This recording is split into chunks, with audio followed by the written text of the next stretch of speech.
Ukukhanyisa tibane letendiwe ngemncumo. Letibane kufanele tihlale tikhanya. Aaron nemadvodzana akhe kufanele balinakekele lithende lekuhlangana ngekulekhanyisa kusukela kusihlwa kuze kube ngasekuseni. Lolutsi lwetibane kufanele lubekwe ngaphandle kwendvwangu lesembi kwelibhokisi lesivumelwano. Lapho ngikhona. Lo mtsetfo kufanele wentiwe ngema-Israyeli titukulwane ngetitukulwane. Amen. Amen. So God gives Moses a law uNkulunkulu uniketa ke Mose umthetho to give to the people of Israel. ukuthi anikete ke bantwana bakwaIsrayeli. Hallelujah. He Amen. gives them a duty. Ubaniketa nje umsebenzi. And their duty as the people of the nation, Umsebenzi wabo njengebantu besive ke it was to bring oil. ukuthi ke balethe emafutha emncumo. Hallelujah. Amen. To make sure that there is light in the house of the Lord. Ukuthi baqinisekise ukuthi kunekhanya endlini yaNkulunkulu. Hallelujah. Amen. So that was their job. Kwakungumsebenzi wabo ke lo. It was to bring oil. Kwakuthi balethe emafutha Then the priest bese ke lo mpristi would make the oil. nguye ke lo wakha namafutha. Hallelujah. They would make let me put it this way. They were supposed to bring the olive oil. Bekuthenga kabalethe ke lamafutha emncumo. Then the priest Bese ke labapristi would make the anointing oil. bona ke sebakha ke lamafutha ekugcoba. Hallelujah. Amen. So it was the priest that would make sure that the oil is prepared to become an anointing oil. Bekubapristi labaqinisekisa ukuthi lamafutha alungisiwe ekutheneni akhona kuba amafutha But it ekugcoba. was the job of the people Kwakungumsebenzi webantu ke noko to bring that oil to the house ukuthi balethe lawo mafutha endlini yaNkulunkulu so that kuze kuthi the oil can be used for light. lamafutha asetshenziswe kukhanyisa. God says uNkulunkulu wathi this is a rule for all generations. lona umthetho ko wetitukulwane tonke. So this is a transcended rule. Ngumthetho loya etitukulwaneni. Hallelujah. It's not a rule that is bound to one generation. akusimntu umthetho lo misela nje isitukulwane sinye. Amen. And note that this is a rule Naka ukuthi ngumthetho that lo is given to the Old Testament, lo niketwe lapha eTestament which means that in the New Testament, kusho seTestament lelisha hallelujah, the rule applies in a different way. lo mthetho usetshenziswa ngendlela ehlukile. Are you getting this? Amen. Hallelujah. Hallelujah. The rule applies in a different way. Lo It's mthetho like, usebenza ngendlela it's ehlukile. like worship. Kufana nendumiso. Worship was done in the Old Testament. Indumiso yendiwe eTestament. Worship is still done in the New Testament, Indumiso isendiwa but naseTestament it's done lelisha. differently. Kodwa ke kwenziwa ngendlela ehlukile. Are you getting this? Ngiyakuthola mhlobo. Hallelujah. In the Old Testament, eTestament it was lelisha done with the killing of animals. kwakwendiwa ngekubulawa kwetilwane. And people went to Jerusalem to worship. Bantu ke baye eJerusalem bayokhona. Now it's no longer like that. Kodwa nyala kusasinjalo. But the command to worship is still the same. Kodwa lo miyalezo ukuthi kudunyiswe so liyafana. So we can learn from the worship of the Old Testament Singafuza ke kule ndumiso yale Testament and lelisha. apply it in the New Testament Bese sesiyakusebenzisa eTestament lelisha. under the new covenant. Kulesivumelwano lesisha. Glory to God. Hallelujah. Same applies with the oil. Kuyafanana ke nalamafutha. Hallelujah. Amen. The oil in the Old Testament Lamafutha eTestament was lelisha. brought by the people. Abelethwa nglabantu. Hallelujah. Amen. It was their duty Kwakungumsebenzi that wabo. the lamp in the house of the Lord, Kwakuthi lemvana endlini yaNkulunkulu. the light, the lamp, Lesibane ke. hallelujah, Hallelujah. must not go out. Kumele singacimi. In other words, Ngalama if emagama. the lamp goes out Nalesibane in sicima. the house of the Lord, Endlini yaNkulunkulu. God would not blame the priest. uNkulunkulu ngeke asole abapriest. Hallelujah. He Hallelujah. blamed the people Usola nje labantu. because it was their duty Ngoba kwakungumsebenzi to wabo. make sure Ukuthi that there is baqinisekise light in the house. ukuthi kunekhaya endlini. The fire of the Spirit, Lo mlilo wamoya. the move of the Spirit, Lokuhamba the kwamoya. anointing of God Lo gcobo is lwaNkulunkulu. not the responsibility of the pastor. Asimsebenzi wemfundisi loyo. It's not the responsibility of the pastor Asimsebenzi wemfundisi to loyo. always pray for the church, Futhi njalo athandazeleni for the church to grow. ukuze ibandla likhule. It's not the responsibility of the pastor Asimsebenzi to wemfundisi. pray and fast for himself. Futhi athi azile yena Hallelujah. Amen. So that God uses him. ukuze uNkulunkulu It is amsebenzise the yena. sacred duty of the believers Kungumsebenzi lokhethekile to webazalwane pray ukuthi bathandaze that the lamp of God at the power power ukuthi center lokukhanya kwaNkulunkulu eDabawe must always be there. kuhlale It kukhanya is your job as a believer. kungumsebenzi wakho njengemzalwane. Glory to God. Hallelujah. If there are no miracles in the house, Yakuthi imangaliso it's endlini not my fault. akusiyo so It's your fault. lwakho nginguweke lokufunela usolwa ngalokho. Amen. According to the scriptures. Ngakwemibhalo If there is not deliverance in the house, nakude kukhululwa abantu there is something that you are not doing as a child of God. kunento longayendi kahle njengomfana kaNkulunkulu Because it is your duty ngoba kungumsebenzi to wakho bring the oil. ukuthi wena ulethe lamafutha When you come to church, uba utendlini you must come with the oil. kumele utena lamafutha Don't come with your problems. ungethi netinkinga takho. When you come to church, Uma ute endlini you must yaNkulunkulu come with the oil. kumele utena lamafutha. In other words, Ngalama emagama when we come together uma sitakanye as kanye believers, we njengebazalwane bring what we call a corporate anointing. siletha nako lekuthiwa ligcobo lwakanye kanye lwethu nje sikanye. Are you getting this? Niyakuthola You msilo. must be anointed. Kumele You ugcotshwe. must be anointed.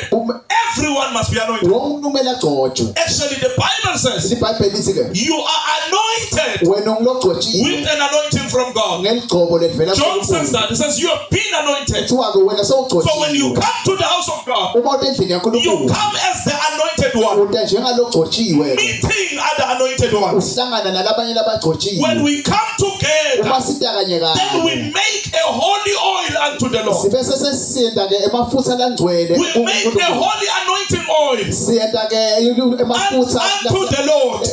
egcoba Are you kuNkulunkulu. getting this? Hallelujah. Glory to God. Amen. Hallelujah. We bring our oil. Silethe amafutha ethu ke. We bring our oil. Silethe lamafutha ethu. It is our job as believers Kungumsebenzi wethu to make njengebazalwane. sure that the church grows. Ukuthi siqiniseke ukuthi libandla It liyakhula. is our job as believers Kungumsebenzi wethu to njengebazalwane. make sure Ukuthi siqiniseke that the church advances. ukuthi leli bandla liyembili. Glory to God. Hallelujah. If we want to see deliverance, Uma sifuna kubona kukhululeka if we want kwabantu, to see healing, uma sifuna kubona we must rise up kumele siphakame thina as believers. njengebazalwane.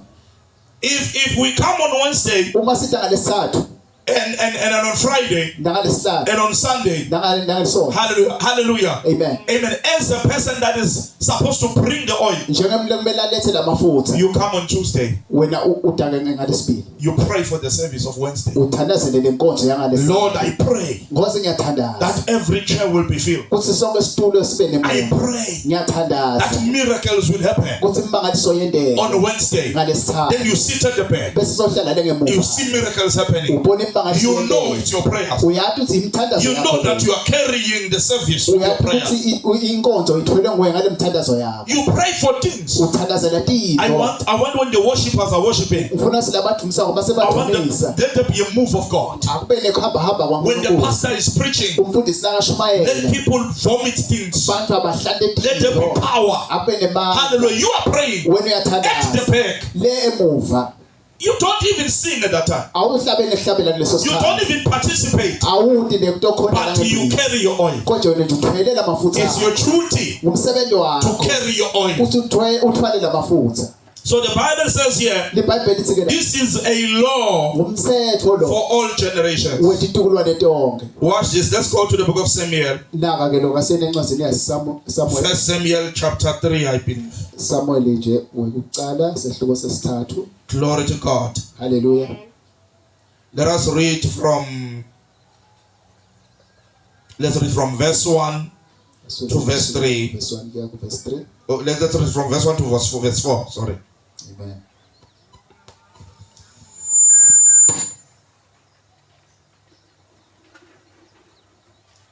Open it again. iPhone. All right.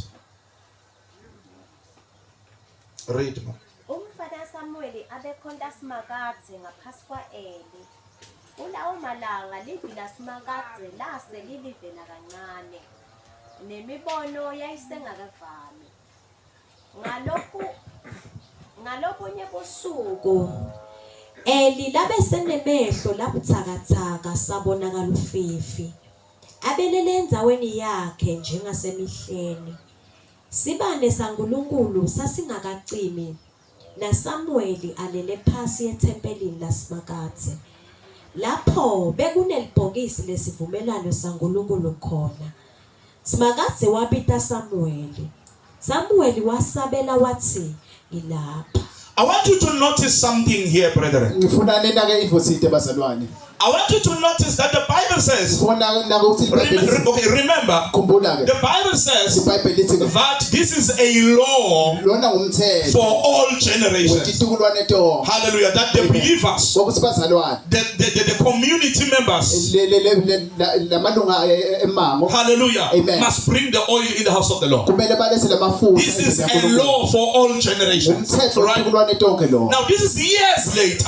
emva kweminyaka Moses has died here. Moses asafile It was hundreds of years later. kwakuyimakhulu eminyaka We find the Bible says sithola iBhayibheli the high priest Eli, umpriest lomkhulu hallelujah, Amen. was old. asibesamdala His eyes were dim. emehlo akhe He bengasabona was no longer a powerful man of God. bengasasince nje And the Bible says everyone was doing their thing. iBhayibheli siwukubeka entala His sons Hophni and Phinehas, emadodana akhe Hofni they Phineas were doing whatever they like. bebenta konke They were labafuna sleeping with the girls in the church. bebalala They were nemantombazane eating the offerings. bebadla You remember the story? They were doing whatever they like. bebenta konke But the labafuna Bible says konje ke iBhayibheli sithi the light of the Lord lokukhanya had kwaNkulunkulu not gone out kwakungakacini in the temple. ethempelini What does that mean? kusho ukuthini ke It lokho means that the community members, kusho ukuthi ke takhamuti the citizens, le takhamuti were still bringing the oil. daloku tiletha Even lamafutha though Eli was old, noma elabe even samdala though Phinehas was bad, noma Phineas even though bekamuva Hophni was bad, noma Hofni but the bekamuva people were doing their duty konje labantu bebenza umsebenzi of wabo bringing the oil. wekuletha So the Bible says lithi ke the iBhayibheli ke light was still there. lokukhanya bekusesekhona Oh, hallelujah. haleluya Let's welcome Apostolic KK. Hallelujah. haleluya Glory to God in Zandla. Amen. amen Oh, hallelujah.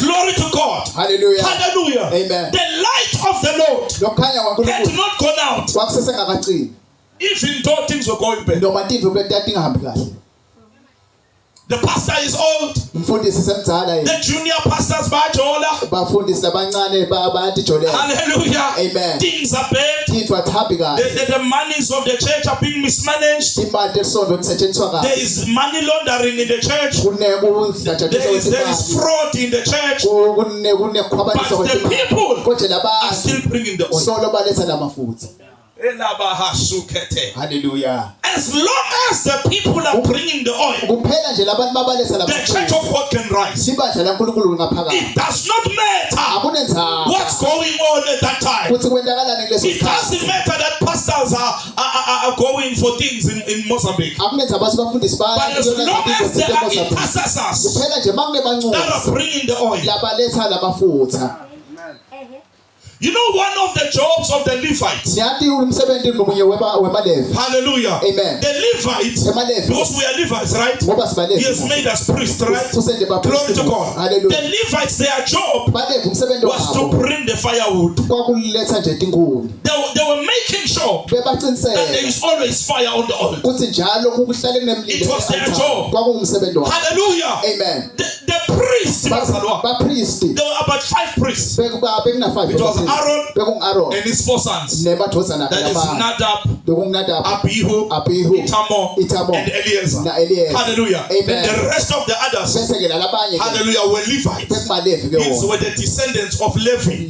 laba bekutitukulwane I italeve want you to get this. funa nikuthole ke All the descendants of Levi, yonke le titukulwane the italeve Levites, were labalevi bringing wood bebaletha so tinkuni that there will be fire on the altar. ukuze kube nemlilo The e-altar only people that were allowed abantu lebe to bavumelekile stand on the ukuthi altar bahlale e-altar and offer sacrifices benta imhlatshelo were the descendants of Aaron. bekutitukulwane And at ita-aroni this particular time, kulesikhathi lesi-ke it was the descendants of Eleazar. bekutitukulwane ita-eliyeza Are you getting this? niyakuthola So it was only the sons of Eleazar besimadodana that were a-eliyeza allowed to stand lebekavumelekile on the altar ukuthi eme and altar offer sacrifices. anikele The rest imhlatshelo of the Levites bonke lalabanye were bringing wood bebaletha nje bona tinkuni so that there will be fire in the house. ukuze kutoba-ke nemlilo The Levites uNkulunkulu emalevi were looking for excrement. bebafuna nje lama-excrements Hallelujah. They were looking for feces. bebafuna-ke amasimba nje Hallelujah. haleluya kubangcolisi Malo.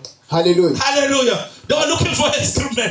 bebafuna emangcoleni Hallelujah. Amen. Hallelujah. In the area. lapha kule And they ndawo would clean the place bese ke le ndawo and bayiclean remove the excrement. basuse onke lamangcolisi Hallelujah. Amen. Glory to God. Hallelujah. They would fetch water. bebalanza ke It manzi was their job kwakungumsebenzi to wabo fetch water. ukuthi balanze manzi In the during the Feast of Tabernacles. kuleli tabernacle feast Hallelujah. yemathebele Umkhosi wamadokodo. Umkhosi wamadokodo. They would go baya ke khona to the pool of Siloam. baye ke kule pool yeSiloam Hallelujah. Amen. Or the river Gihon. noma ke umfula eGihon Hallelujah. And they would bring water bese balese and manzi give it to the high priest. bawunikete ke la kulo priest And then the priest bese ke lo would priest pour the water on the altar. uthela la Hallelujah. altar amen Note this. naka ke na He did not fetch the water. bekangalanzi The yena Levites fetched the water. bekungilabalevi But they labantu didn't stand on the kodwa pulpit. ke bebangemi lapha ealtar If they fetched the water from Gihon, bona bebalanza labantu eGihon brought the water, balethe labantu and then the priest bese lo priest would pour the water on the altar. uthela labantu lapha ealtar Oh, yeah, Hasakata.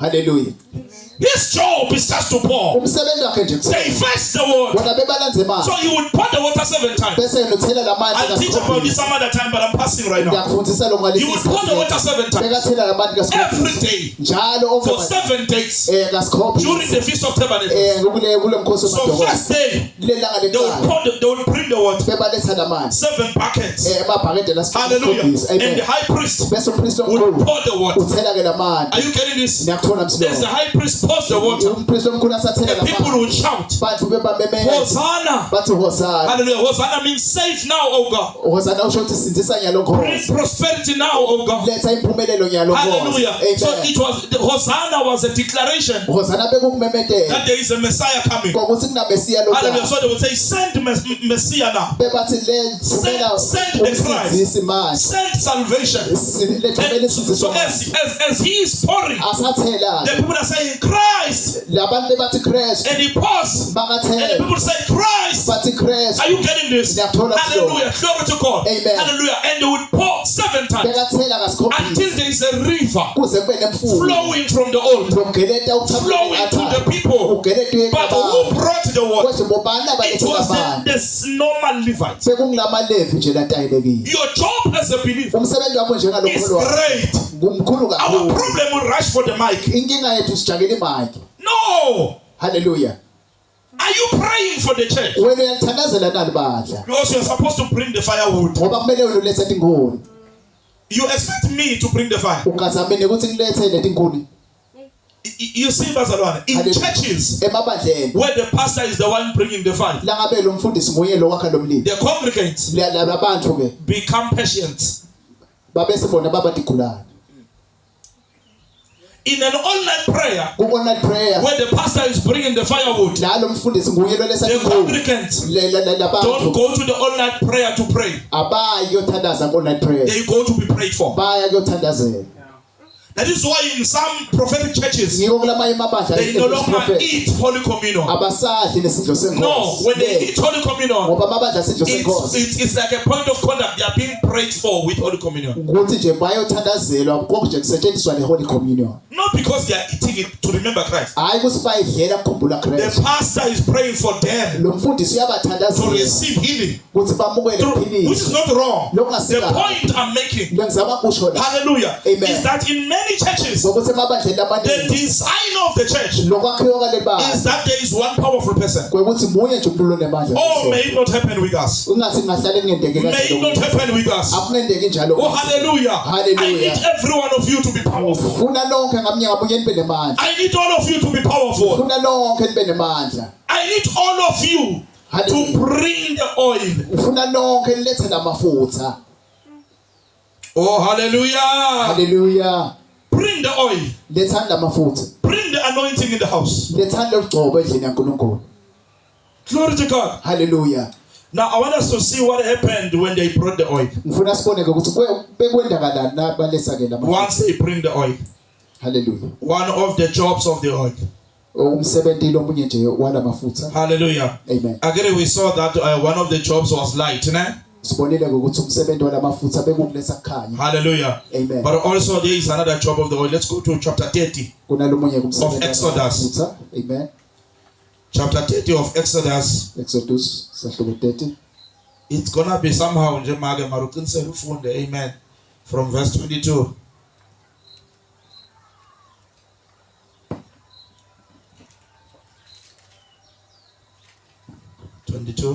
Simakade wakhuluma kuMosi wathi thatha tinongo leticolisakele emakilogram langaba 6 So who is taking the tinongo? Who is taking the spices here? It's Moses, ne? Amen. So the spices are not brought by the people, ne? Amen. I want us to know that. Continue. emakilogram langaba 6 emure Sathi ukuthi Swatini leso. Qhubeka ma. nemakilogram langaba 3 esinamoni lenuka kamnanzi emakilogram Wabambela amagama ancuma ukuzowadinga. Amen. emakilogram langaba 3 ekalamu nemakilogram langaba 6 ekhasiya konke kukalwe ngesikalo lesisemthethweni ubongeda imalitha langaba 4 emafutha emncumo bese wakha ngato emafutha langcwele emgcobo lahlanganiswe abangemakha uwende uwende njengengcweti yalomsebenzi. Yeah. Ubowasebenzisa ekugcobiseni ngawo lithende lekuhlangana nelibhokisi lesivumelwano nelitafula netimpahla letihambisana nalelitafula nelutsi lwetibane netimpahla letihambisana nalolutsi lwetibane nelilati lekushisa impepho nelilati lekushisa iminikelo netimpahla letihambisana nalelilati nemgezelo kanye nesibunu sawo tonke letimpahla ubotinikela khona titewubangcwele ngalokuphelele lokho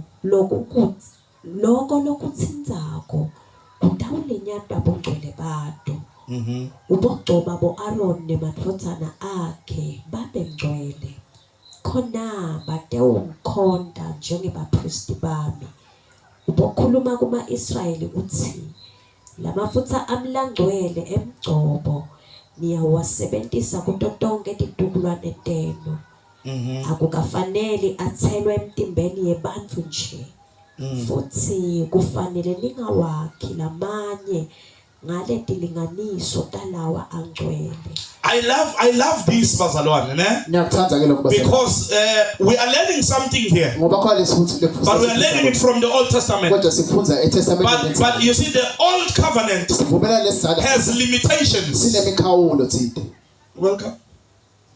Amen. Amen. The Old Covenant has got limitations. Sivumelana lesizalo sinemikhawulo. What are the limitations? Yini lemikhawulo? This anointing oil Legcobo lolu must not be poured on normal people, kumele lamafutha angathelwa kubantu nje. according to the Old Covenant. This anointing oil must be poured only on the holy priest. Lamafutha egcotshwa kumele athelwe kubapristi. Hallelujah. Amen. But then Joel says, Futhi ke Joel I will pour my spirit ngitawuthela moya upon wami all flesh. etukwenyama yonke. So now this anointing Nyalo ke lo no gcobo longer falls upon alusahawi special people. kubantu It abakhethekile. falls upon everybody. Kodwa liwele So tuwa everybody can be anointed. umuntu But I want you to angagcotshwa. see something. Ngifuna nibone nako ke. We saw in chapter 27, Sibonele chapter 27. the people were bringing the oil, just the normal oil. Labantu bebaletha nje mafutha Hallelujah. They are nje. bringing it to who? Baletha They are bringing it to Moses. baletha kuMose. The word Moses Mose ke is from an old, I think it's an old Egyptian word, which is Moshe. uqhamuka And in the Hebrew, it's Moshe. egameni elithi Moshe. Hallelujah. Hallelujah. In our language, we say Mose. Thina sithi Mose. In Sotho, it's Moshe, which is these are the correct ways of calling the name. Ngesuthu kuthiwa Moshe. Hallelujah. And this name means him who draws out. Legama lelisho lona ke lophumako. Who draws out. Lodonsako. Hallelujah. Amen. And it speaks of a savior. Ngikhuluma ngemsindisi. So Moses Mose ke is a picture of Christ. sithombe So saKristu. note this. Naka ke The lo. people Labantu bring the oil baletha to lamafutha Moses. kuMose. Then Moses Bese ke Mose ke mixes the oil. uhlanganisa lamafutha. Hallelujah. Amen. So Moses brings 4 spices. Mose uletha ke ama-spice lamanye. Hallelujah. Amen. He brings 4 spices. Uletha He tonke. brings liquid myrrh. Uletha ke liquid myrrh. Hallelujah. Amen.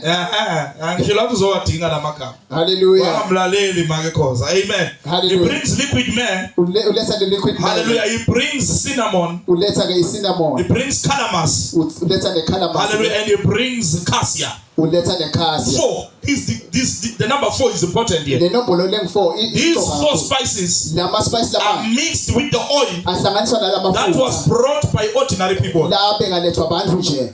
Right? Amen. Hallelujah. Hallelujah. These 4 spices La spice la do not come from people. akachamuki kubantu. It's the oil that comes from la people. mafutha kuphela laqhamuka kubantu. Now, if we say Moses is Christ Nasi Mose and ungKristu. Jesus is in heaven, Jesu sezulwini. the people are on earth. Labantu basemhlabeni. So we are saying thina ke sithi the oil that is needed to grow the church la mafutha ladingeka does not come from heaven. akachamuki comes ezulwini. from the earth, La mafutha comes from the people. aqhamuka But the kubantu. spices, Kodwa ke la spice hallelujah, they Hallelujah. come from heaven. aqhamuka ezulwini ke. Hallelujah. Amen. What are the spices? Yini la The spice? spices. La spice ke. Bankhona bazalwane. Hallelujah. Bankhona bazalwane. Amen. Hallelujah. Hallelujah. The spices La spice are the ministries leti nkonzo that God has appointed. lenkulunkulu atikhethile. Hallelujah. Hallelujah. Glory to God. Amen. Why am I saying it's the ministry? Yini ngithi leti It is nkonzo? because the number 4 Lokuthi lo number is 4 the number of the earth. inombolo It's the emhlaba. number of the gospel. Inombolo evangeli. How many gospels do we have? Sidangakho We have how emavangeli. many? 4 gospels. Sidamane. We have Matthew. Livangeli We have laMateyu. Mark. Livangeli We have laMarku. Luke. Livangeli We laLuke. have who? Livangeli We have John. livangeli laJohane. Hallelujah. Hallelujah. How many sons of Aaron do we have? Bangakho amadodana We have abo? Nadab, Sina Nadab, Abihu, Itamar, and Elias. Bese kubanga Elias. Glory to God. Hallelujah. Hallelujah. So Amen. these are the four gospels. Bavangeli lamane These are the ke 4 spices. ma spice lamane. Hallelujah. Glory to God. Amen. Hallelujah. The 4 gospels Lamavangeli are lamane mixed together. ahlanganiswa Mixed with kanye the anointing. ahlanganiswa nala mafutha. Hallelujah. Mixed with the anointing. Ahlanganiswa nala We are sent to preach the gospel. sithunyelwe kushumayela The gospel is from heaven. lelivangeli liqhamuka It's ezulwini. given for free Liniketwe by mahala. Jesus Christ. Saniketwa But it nguJesu. must meet Konje kumele the lihlangane anointing nalengqondo that we have generated on earth. lesilakhulela I emhlabeni. don't know if you are getting what I'm trying to say. Angathi uma niyathola le There is kusho. nothing wrong with the spices. Kude lokukabi ngala There is masipala. nothing wrong with the promises. Kude lokukabi ngale There is nothing thembiso. wrong with the teachings. Kude lokukabi ngale There is nothing tifundiso. wrong with the word of God. Kude lokukabi ngale It must be met tifundiso. with power. Phela kumele lihlangane And the namandla. power Namandla. of the fire Noma that lomlilo. will cause the word to be activated. Lotawenda lelivi ukuthi It bese comes from liyaphinda. the commitment Kuqhamuka of the kulokuzimisela believers in kwalabazalwane prayer and fasting. emthandazweni So when we give ourselves uma sinikele prayer and fasting, emthandazweni we allow nasevileni the 4 spices. sivumela We lamaspayisi allow lamanye Moses. sivumela We Mose allow Moshe sivumela to Moshe mix. futhi ahlanganise. If there is no oil, Nangabe kude amafutha there is nothing to mix. kude ke into leyo mase ngabe siyahlanganiswa lapha. Hallelujah. Are you getting this? Ngiyathola mslo. Oh, hallelujah. Hallelujah. If there is no oil, Nangude amafutha the things of God work. into yaNkulunkulu But tiyasebenza. God is saying, I'm waiting for the oil. Kodwa usiNkulunkulu kumele amafutha mina. What is the thing that Jesus is looking for when he comes back? Yini Jesu into lafuna kuyithola nakabuya. We'll close with this verse. Sidavala nganale verse. What is it? Yini ke? And because I want to prove to you that the oil doesn't come from heaven. Ngifuna ukunikhombisa lokuthi vele emafutha akachamuke ezulwini. Let me show you. Asenginikhombise This is our last scripture, then we close. ngumbhalo wegcina bese sesiya. Matthew 25. Mateyu sahluko 25. Matthew 25. Mateyu sahluko 25. Oh, thank you, Jesus. Hallelujah. Hallelujah. Amen. Read for us from verse 1. Ngaleso sikhathi umbuso wezulu uyawufanana netintfombi letilishumi letathatha tibane tato taphuma tayawuhlangabeta umyeni letilishumi tatitilima letinye letisihlanu tatihlakaniphile letatitilima tathatha tibane tato. Now watch this. Watch this. I want to show you something. Amen. I want to show you something. Khona ngifuna nikhombisa kona. The foolishness or the wisdom of the virgins, Bulima noma kuhlakanipha kwaleti ntfombi. hallelujah, Amen. is all based Kusime nje on how they interact with oil. ekuthenini bona basebenzisana njani nalamafutha. So whether they are foolish Kwekuthi balibele or they are wise, noma bahlakaniphile. all depends on oil. Konke kuncike kulamafutha. But anyway, continue. Qhubeka ke. kodwa tangede tawaphatha emafutha ekukhanyisa kanti leti letatihlakaniphile tatsatsa tibane tato tatiphathela emafutha Yeah. ngenxa yekwephuta kwemiyeni kufika tetela tonke talala. So here the Bible is talking about the second coming of Christ. Lana iBhayibheli likhuluma ngekubuya kwesibili And it kwaKristu. says the second coming of Christ Lithi lokubuya kwesibili has been kwaKristu delayed because of the mercy of God. kubanjelelwe ngenxa yalomsawa So kaNkulunkulu. because it has been delayed, Ngoba ke kubanjelelwe many in the church will die. labaningi ebandleni This is what it's talking about. likhuluma When ngalokho. it says they slumbered and slept, Balithi ke babe sebayatela balala. it means they died. Lisho ukuthi bafa. They died waiting for Jesus to come back. Bamele Jesu ukuthi And abuye. this has been happening for many years. Lokhu solo kuyenteka iminyaka In every generation we say Jesus is coming back. kuso sonke isizukulwane sithi Jesu And in uyabuya. every generation we die. Kuso sonke isizukulwane futhi He siyafa. prophesied it. Wakuprofetha That it was going to happen. ukuthi kutawendeka. But he's coming back. Konje vele uyabuya. He's coming back for the living and the dead. Ubuyela labafile But nabaphilayo. watch when he come back what happens. Konje naka ke ukuthi nakabuya kwenteka lakhe. Kwathi ekhathini ebusuku kwevakala umsindvo kumenyetwa kuthiwa nangu umyeni phumani nimhlangabete. Davuka ke tonke leto tintfo tatilishumi talungisa tibane tato.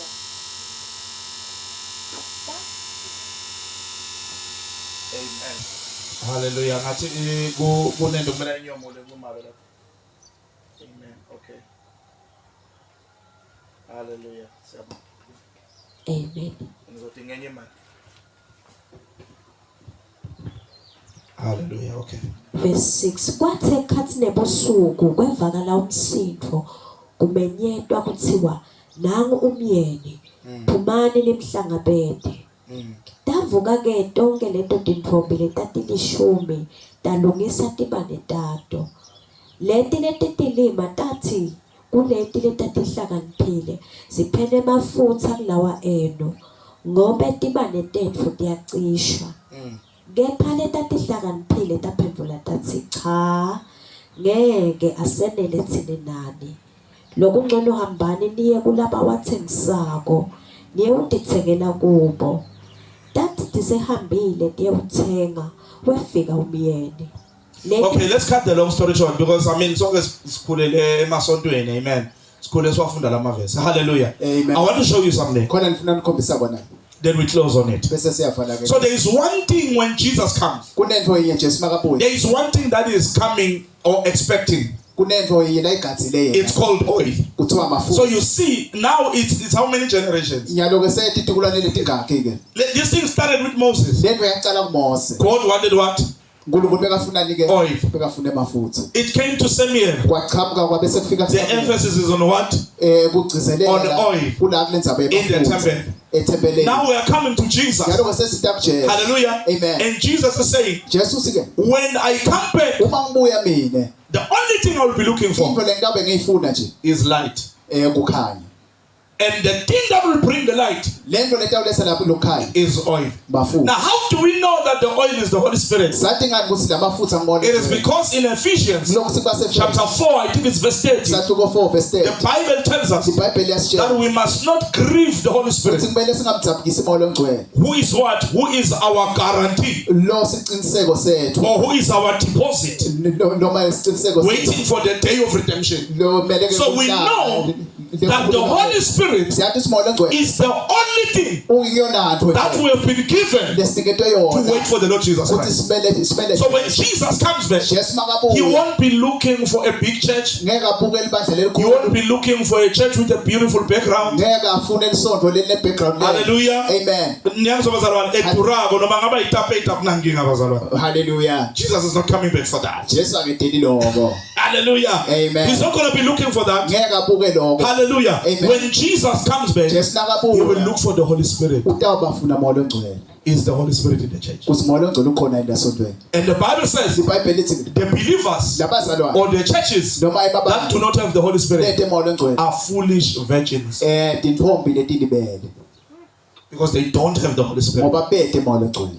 And the duty was a ministry of the Holy Spirit. umsebenzi noma inkonzo yamoya ongcwele Oh, hallelujah. Which is mixed with the gifts, lehlanganiswe mixed nempilo with the spices. lehlanganiswe nalamandla Glory to God. The duty for that umsebenzi walokho are the believers. ngilabazalwane We make sure thina that the siyaqiniseka Holy Spirit's fire is in the house. ukuthi umlilo wamoya ongcwele ukhona la ndlini We make sure thina that siyaqiniseka the fire ukuthi lo mlilo is not quenched. awuqini It's our duty umsebenzi wethu as believers. It's njengebazalwane our job umsebenzi wethu as believers. njengebazalwane So make sure qiniseka ke is to make sure uqinisekisa that the fire is there, ukuthi lo mlilo ukhona that the move of God is there. ukuthi kuhamba kwaNkulunkulu ukhona Are you getting this? niyakuthola msilo It is our duty. umsebenzi And wethu and this, the Bible says, lithi ke the iBhayibheli issue of the oil lenza bayela is amafutha for all generations. yetitukulwane tonke It's for all generations. yetitukulwane tonke Every generation sonke isitukulwane is expected to have oil. sigadzekile ukuthi sibe nemafutha Every generation. sonke isitukulwane It's not only the generation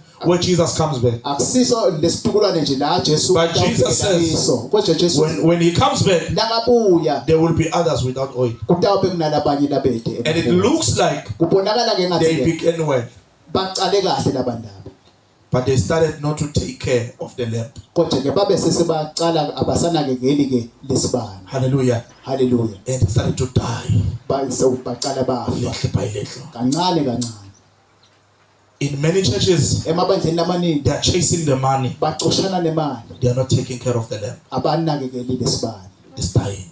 siyacima Little by kancane little. kancane kancane Now, we will make mistakes on the way. yebo kona sitawela emaphutha ngendlela We will sometimes sin. sitawona ngalesi But if you are comfortable kodwa ke naso unethethekile in la sin, esonweni the lamp is dead. lesibane kusho sesicimile It's gone. sicimile And Jesus is saying, Jesu uthi ke don't allow the master ungavumeli ke to inkosi come back ukuthi ibuye and find that you have no oil. ikhanze ukuthi wena sowude mafutha I didn't know church was supposed to be done like this. bengingadi ukuthi ke indzaba yesonto kumele Because I kanje thought in church we help people. bengicathi esontweni sisita nje abantu kuphela We help the congregants. sisita nje labantu We help the members. sisita lamalunga But God is saying, no. kodwa uNkulunkulu uthi cha Hallelujah. Everyone wonke umuntu must bring their oil. kumele alethe amafutha akhe Everyone wonke umuntu must have their own personal relationship with Christ. kumele abe nebudlelwane bakhe Their yena own naKristu personal relationship or fellowship with the Holy Spirit. budlelwane bakhe Everyone. yena namoya ongcwele wonke nje umuntu Maybe you came here saying, maybe the pastor will prophesy on me. mhlawumbe utelana uthi umfundisi uyangiprofetha But mhlawumbe God is saying, kodwa uthi uNkulunkulu no, cha you are the one who's supposed to prophesy. nguwe lo kumele uprofethe You must bring your own oil. kumele ulethe oil wakho Some of you have the oil, labanye benu nawo lo oil but you are not switching on the light. kodwa lokukhanya awukuvuli kona That is why demons are beating you with the oil. ngiko emadimoni akushaya nomphethe lo oil Because demons are thinking you are not anointed. And you are anointed. amadimoni acansi wena awukagcotshwa okanje wena ugcotshiwe Hallelujah. amen Angisho bazalwana if ibhubezi nje lingaqala likhale njengembuzi.